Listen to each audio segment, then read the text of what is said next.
Hi everyone, I'm Davidtki. You might notice this is Pac-Land, but I'm not Flannel Cat. This is baby's first speedrun of Pac-Land in a marathon, so hopefully it goes okay. I'm feeling really inspired by that Utopia run that just finished, so let's go ahead and just get this started. 3, 2, 1, go! Did I start my timer? Yes, I started my timer. Okay, good. Alright, let's go. So, this is Pac-Land. Pac-Land was originally an arcade game that, the arcade game was, I don't know, it was an arcade game, I don't know how to explain it, but yeah. It was later ported to the TurboGrafx-16, and that is the version that I am playing, the TurboGrafx-16 version. Gotta dodge that power pellet right there, and just go. So, what's this game about? Well, I don't know. There's a fairy under Pac-Man's hat. That is a very nice hat that he's got there. Very nice hat. Did I release the fairy? No, I don't know. Yeah, I'm just going right. You know, way before Mario ever did this. This game predates Super Mario Brothers. Very cool game. What else is there to talk about? There are ghosts. Gotta dodge them. And I gotta jump over them. I have to talk about some of the weird controls for a little bit, because whoa, that was close. I'm going right, but I'm going right by pressing button 1 and button 2, and, well, what am I jumping with? I'm tapping the D-pad to jump. Any button. That took a very long time to get used to the first time I played this. So, you know, it's one of those games with a bit of a learning curve, because you have to get used to tapping a very different button to jump up than what you are used to. Takes a very long time to learn. Muscle memory wants you to be pushing the button that would be in the A pad for a bit. We got some springboards here. Oops, gotta go under that power pellet. So the thing with the springboards is that they will spring you up high, but you will go down slowly if you are rapidly tapping the button, and that's something weird to talk about, because the game, you can hold down the button to move forward, but you move faster if you are rapidly tapping it. But this is the TurboGrafx-16. Turbo controllers are included by default. So I just have the turbo button held down, and I'm just holding the button. So that's a very nice thing with this version of the game, and one of the reasons that probably the TurboGrafx-16 version gets played so much. Just the turbo button, a whole lot of it. We're on round 4, going left. I returned the ferry home, and we should be finishing up trip 1 really quickly. So, yeah, that's 1 trip. There are 8 trips. The most popular category on the board is 4 trips, and part of the reason for that is because the game ramps up in difficulty as the trips increase, and 5 and 6 start to get pretty difficult, 7 is really difficult, and then trip 8 borders on unfair, almost. So yeah, 4 trips is the most popular category, but I am playing 8 trips, aka 32 rounds, aka the entire damn game, because you officially beat the game after round 32. And there's still quite a bit going on here. There are ghosts coming at me every which way. You might have noticed that I'm able to jump on top of these ghosts. As long as you land on a ghost, then you're fine. But, whoa, am I gonna make it? Whoa, that was close. Okay, yeah, the springboards. The thing is, you normally fall down at a normal rate, but if you use a springboard and you hold a turbo button, then you fall down slowly. If you rapidly tap the button, it slows your descent. So yeah, that was fun. And I actually saw Cat and Bosencha give this game out at a Cuso Grande recently, and they disallowed turbo. So those springboards represented a bit of a learning curve. Speaking of things to learn, we've got water spouts coming out of the water here. We refer to those as Satan, because they will grab you and they will drag you under the water straight to hell. So we don't want any of that. We're just gonna go up here. Yeah. Gotta dodge all the water spouts. So, every 4 rounds, you know, we return the fairy back to their home in Fairyland, and then the Fairy Queen gives us space jump boots. And that's basically what's going to happen every 4th round. We go left, and we have space jump, even including the bit where we have to fall a little bit. Uh-oh. Ghost dropped their babies on me. Ah! That's, this is not usually that harsh. I think when you're going for a good PB, like, at least for 8 trips, you don't really want to game over. You probably don't even want to lose any lives in the first 4 trips. Anyways, that's 8 rounds down. That's 2 trips. And yeah, but still, things should still be. Oh, shoutouts to the ghost in the bush there. Yeah, fun little ghost there. Shoutouts to PSEG, who also runs this game and has a few emotes based on it. And also shoutouts to Mujasu, who is currently in chat and is the world record holder for the 8 trips category. Very good at this game. Whoa. Those skulls, dangerous. They're not gonna kill you just for standing on them, but if you sink into the quicksand low enough, they can kill you. So that's something to be wary of. What else do I have going on? Round 9, we go into round 10. I think... No, we're in a forest right now. I think there's some RNG to these ghosts, but I can't for the life of you tell me what it is, because I haven't actually learned this game too much. Like, I'm largely just playing and reacting, and I haven't really learned the patterns for most of the stages. So, what have we got going on? When you're running and you do a jump, you can do a high jump. You'll get a higher jump there. So there might be some places where you might actually see me slow down to a stop on purpose to make sure that I get a lower jump, because sometimes you can only fit under ghosts with a lower jump. Jump up here, jump up here, jump up here. These canyon levels, they start off okay, but then they start to get really scary. One of the things to be aware of when playing Pac-Man, Pac-Land, like especially with the turbo buttons on, is that you have to mind Pac-Man's momentum very well, and like it's kind of, it takes you a little bit to get up to speed, and it also takes you a little bit to stop. So when you're trying to learn this game, it's very easy to accidentally overshoot your platform or undershoot your platform because you are trying to slow down to just barely land on the platform, but also land on it far enough to the left so that you have running room to actually get where you want to go. I don't know, this game takes a while to learn. The momentum, it feels good once you get it, but it's going to take a while to learn it.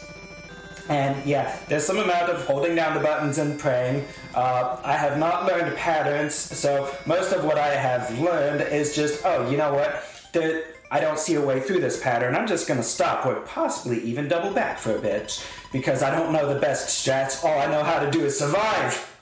Sometimes. So you may or may not have noticed that I have not been picking up power pellets at all. And that is because on the bottom you see the little Pac-Man's counting down. That's uh-oh, that was a bad pattern. That's basically because the timer is counting down. Gotta watch out for that water. That water won't hurt you, but it pushes you, and you won't... It will sometimes push you in a place that you don't want to go. So I'm dodging the power pellets on purpose, because at the bottom, you see that the little Pac-Man's counting down the time, and then you get a countdown, and that countdown adds to the score. Well... the power pellets pause the timer, so you're going to dodge the power pellets when you optimize this game, because the power pellets pause the timer. Is this the wrong way? No, this is the correct way. Yeah, the power pellets pause the timer, so you just dodge them so that there's less time to tick at the end of a stage. So these ghost houses, they're the same route every time. There's only 3 of them, and you just gotta learn the right way through them. This first ghost house, pretty simple and easy. There's only like 1 required key, maybe. We're back to the water spout stages, and the thing with these stages is that you do kind of like to keep an upper path if possible, because that will give you a way to actually jump over the water spouts. Once they catch you, it's very difficult to actually escape them. So you either want to stop before they catch you or jump over them. Now, it is possible to catch the water spouts. The thing is, they drag you down, but it's possible for you to jump if you press the jump button when you're lined up with a platform. So it's possible to jump out of them, but very difficult to do. Usually better to just not get caught in the first place.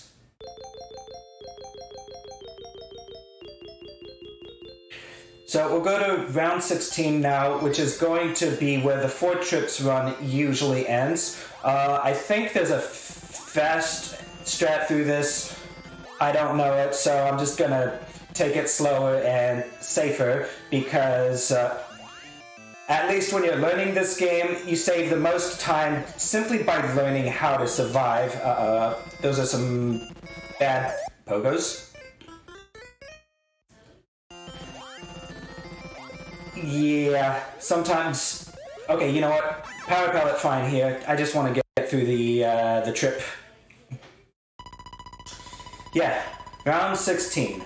4 trips ends here, and, you know, I'm like 11.5 minutes. I think your ideal 4-trip time, like your more optimized 4-trip time is sub 11, so I'm kind of doing okay. Yeah, deaths and game overs, biggest time losses. Trip 5 is when the game starts to get I missed the springboard. Oh well. Better to game over at the beginning than right here. And I'm going to lose a bit of time here because my score is over 30,000, which means I'm going to take some time to have to actually input my name into the scoreboard. Plus it's the beginning of a trip, so we go through that Trip 5 opening again. Jump over this, jump over that, find a good pattern. Okay, jump. Sometimes those ghosts dropping their children on you do not let up and do not give you good patterns. Ooh, and then you gotta jump on this springboard, but I'm actually gonna go down here a little bit to give myself some room to get under that yellow ghost. Oh, got the red ghost, but I did manage to get over the lake, so I'll go ahead and accept that. So yeah, round 17, the big thing to be aware of is that there's that springboard well in advance of the lake, and you have to get over the lake and get under that yellow plane ghost who is pretty much always there. So round 17 can be pretty tricky. Then we've got these canyon levels, and these little log bridges start to get pretty narrow, and it's very difficult. Uh-oh. We're fine. Uh-oh. I hit a children. Phrasing. Yeah, these canyon levels start to get really tricky at this point, because while you have these logs trying to dip you over into the ledge, you've got ghosts dropping their children all over you and not getting CPS called on them. I don't know, maybe because they're already dead, there's nothing more you can do. We've got our second ghost level, and this is the one where I always forget the route. But let's see what I can do here. I'll go up. Yeah, I have messed this up already because I once again forgot the route, so let's just take the death. 1 key opens 1 door, so you're gonna need this key, and then take the upper path, and then go. And then I'm going to need 2 keys for the path down here. Okay, there we go. That'll get me through the rest of this. Yeah, this is the ghost house that I... Uh-oh. We're alright here. We're alright. I just have to get through the rest of this. I don't need any more keys. There are no more locked doors blocking my path. There are, however, ghosts blocking my path. I always forget the route. I need to actually sit down and drill this game and actually get good at it, because I still feel like I'm just learning this. Also, I have not been practicing this game very much over the past month because I've largely been practicing Nintendo 64 Sprint, but I can do this. 35-minute estimate, I can do it. I should be able to beat this. Oh, round 20. Round 20 is going to be interesting. Okay, so round 20. Ghosts are on strike. Do not cross the picket line. There are almost no ghosts in round 20. I'm going to go ahead and keep jumping here for a bit. So the thing with the... what am I thinking? Okay, the thing with tapping turbo to run is that it's 2 frames on, 2 frames off, which means when you land on the ground, if you're on the wrong frame, you might stutter for a little bit. So if you want to reduce the chance that you stutter, you just simply don't land. However, I'm going to land here because we do actually have 2 ghosts that crossed the picket line.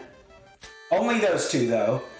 We're just going to go ahead and run through the entire rest of this stage, but look at that timer at the bottom, because we're down to 2 packs left, and we're going to be at 1 pack left.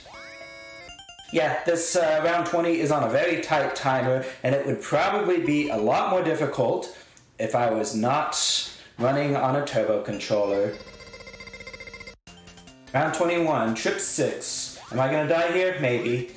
We've got these double-decker buses. Uh-oh. I should not be alive there. Uh-oh. Game, do not prove me right! That's very rude. Yeah, those ghosts dropping their kids out of the windows. You gotta watch them carefully to make sure that you're not running into them right as they're dropping a kid out. I don't think they're solid until they actually become bright. But yeah, they're something to beware of. So what's in round 22? I don't remember. Oh yes, another canyon stage. And this one is going to introduce, first of all, it's going to introduce even more ghosts flying by, but it's also going to have these water sections with these logs. These logs are very thin. They are difficult to land on. A lot of times when you're... Uh-oh. That's a game over. Yeah, a lot of times when you're learning this game, those logs are very difficult to land on, and you have a very strong tendency to go to just undershoot them or overshoot them, just not land on them right. And a lot of times the beginner strat becomes get as far to the right as possible on those logs so that when you die, you get dumped onto the ledge to the right. I should get dumped to the ledge there. Yep. Yeah, get as far to the right as possible so that when you do die, you get dumped past the part that you died on. The game can be generous with its checkpoints sometimes. You don't necessarily always have to actually make... Uh-oh. You don't have to necessarily actually make the jump that you're working on for the game to show pity on you. So that's one of the things that helps a little bit. Also, you do have unlimited continues, so your only limit with this game is how much time and patience that you're willing to set with it. So you can beat it eventually. With enough time and patience, you will beat it. You just have to put in the time. And then, like, your first time beating it might be an hour, it might be 2 hours, but you will eventually beat it. And then the next time you play it, probably, I don't know, 45 minutes or so. I should talk about how I did get into this game. So at SGDQ 2022, I was hanging out in the practice room, and then Flannel Cat and Peace-Egg, trace on the internet, they had a TurboGrafx-16 set up in the SGDQ practice room, and they were having people they knew come and try the game. And so I went ahead and decided to give it a try because, you know what, I'm up for anything new, and I just wanted to see what it was like. I wanted to do some new things. And well, it took me probably about an hour to beat the game, but I did beat the game. So, and, well, it was fun. So I had so much fun with the game that when I came back home, I started playing it again, and then I started doing speedruns of it. Not all at once at first. I just kind of did one run, did like, I don't know, 40 minutes or so, and it was like, yay, I've got a time on this run. Okay, let's post it to the leaderboard. Great. And around the same time, Mujasu also started running this game, so the leaderboard went from 2 runners to 4, doubled in size, and now there are 4 of us, and that is awesome, and it's wonderful. And so far, we've seen up to 3-player races of this game between Mujasu, Trace, and Cat, but someday we're going to get that to all 4 of us racing, and maybe if we're really lucky, it's going to be on the GDQ stage. I would love for that to happen someday. So let's hope. Trip 7 is going to really start to get difficult. That springboard is a trap. Do not go for that springboard. And you know what? I probably should have taken the game over on purpose to refresh my lives, because round 25 is not very easy. This goes to are close. Ah! Okay, Power Pellet. I'm just going to finish this. I'm going to finish this.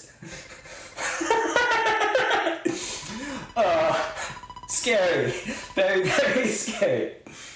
I should talk a little bit about some of the things that I have noticed when working on my jumps, which is that sometimes I vary the timing on my jumps. Take to death on 26? No! I'm gonna beat it!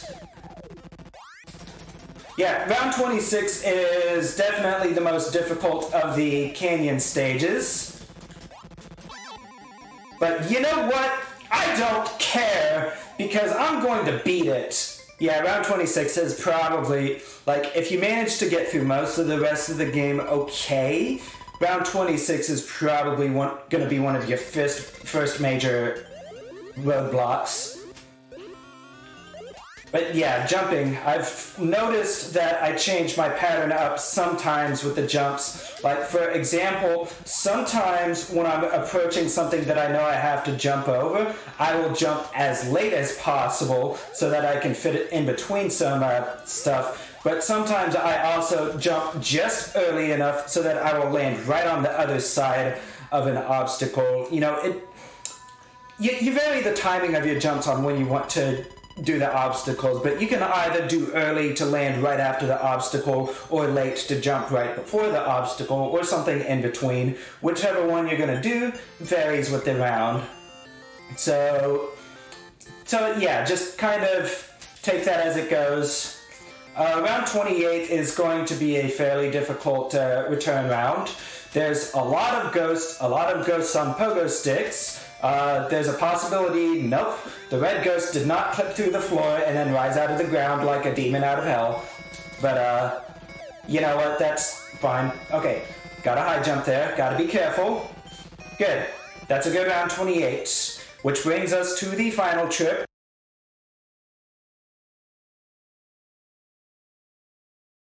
Round 29. Trip 8 goes as difficult as it can.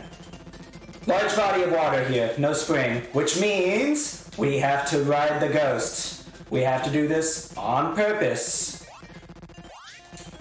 And so I'm going to keep riding this ghost as long as we can, and there are these cloud platforms here. The cloud platforms are going to try to drag you under the ghost that you are riding on, which means you can't just sit on the ghost and be comfortable. You have to be constantly jumping to make sure that you get on the ghost. Now, if you die after that first pass over the water, then you'll respawn at one of the islands, and then you can use the clouds to get across. But, well, we don't want to do that, and so we call those islands Penalty Island, because the penalty for death is to be on those islands. There's only one key here, and we have to use it very carefully on that door up there. And then I'm going to take this upper path. Uh-oh, there's no ghosts. I have to be careful here. Okay, that red ghost is helping me out. So is the yellow. Gotta jump over here. You gotta map your key usage out in here very carefully. You're going to need one of the keys here. This ghost is going to help out here. Jump over here. You know what? I'll just follow you because one of the keys has to be used to get out of here. And I'll go ahead and take the death here on purpose because I should have done it later. I played myself. Okay, alright. Go back, grab the key, we'll get out of here. I was trying to save some time, but yeah. So, round 31 is the most difficult round in the game by far, and I'm not going to go into it without full lives. So, we're going to go into round 31, and I'm going to go ahead and take the game over on purpose here, just to refill. And yes, round 31, most difficult round in the game. I was probably stuck on this round for half an hour before I beat it the first time. You might even be stuck on this particular round for like an hour. It's very, very difficult. And the reason for that is because Satan here shows no mercy. There are no extra platforms to help you.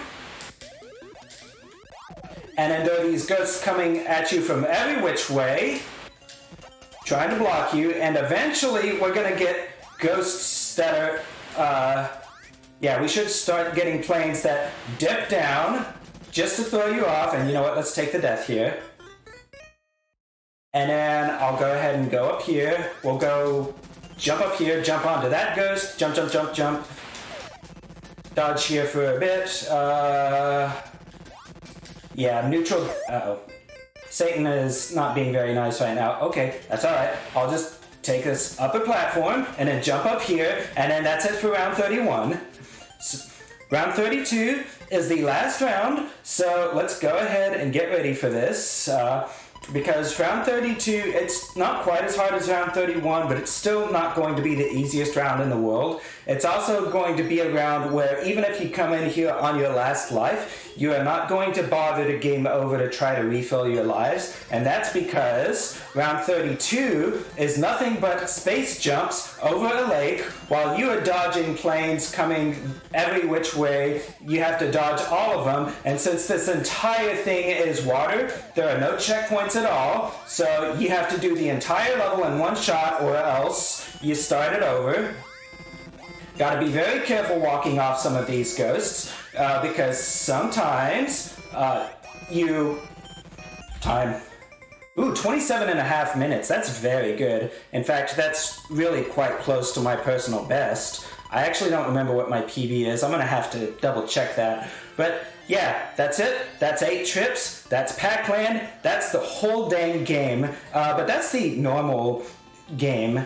So, as Fujasu hinted at earlier in chat, there is also a professional mode that follows this up, which really speeds up all the ghosts, makes things a lot more difficult, and well, professional mode is what Kat handed out at the last Cuso Grande, and the players did very well getting as far as they did, but like round 25, I think, was the point where it's like, yeah, you're done here. Yeah.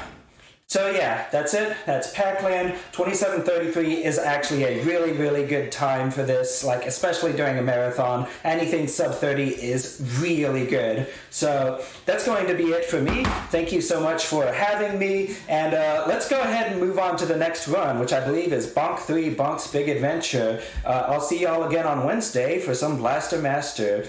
And in the meantime, take care.